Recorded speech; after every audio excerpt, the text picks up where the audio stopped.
cortisol, puffy face, and what's actually going on. If you've ever woken up, looked in the mirror and thought, why does my face look rounder or puffier today? You're not alone. Cortisol is usually the first thing that comes to mind. High cortisol face, stress face, moon face. But here's the problem. Cortisol is being made responsible for almost everything, and that's creating more confusion than clarity.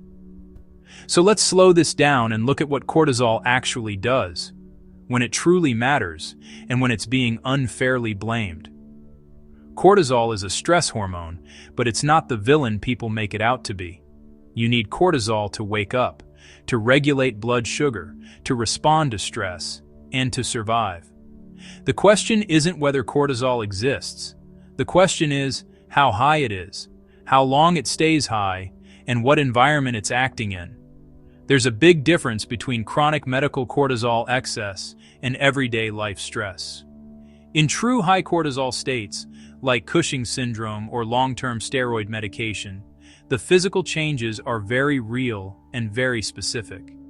People develop central belly fat, thinner limbs, muscle weakness, higher blood pressure, and yes, a rounded, fuller face.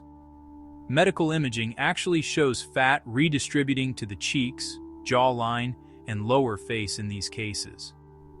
That's not puffiness. That's real fat tissue driven by hormones. But here's the key point.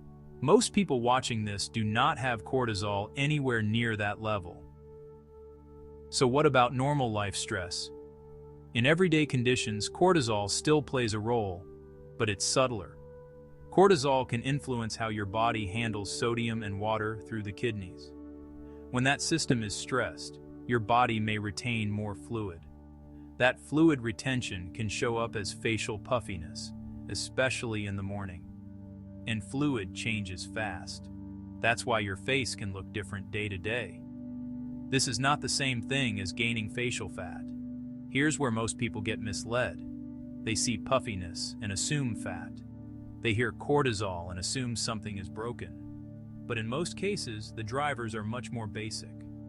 Poor or short sleep, late meals, high sodium intake, alcohol, irregular stress timing. Cortisol doesn't act alone. It amplifies whatever environment you put it in. There's also how cortisol affects fat distribution. Over long periods, cortisol tends to push fat storage toward the abdomen and visceral areas, not because it creates fat out of nowhere, but because those fat cells are more sensitive to stress hormones.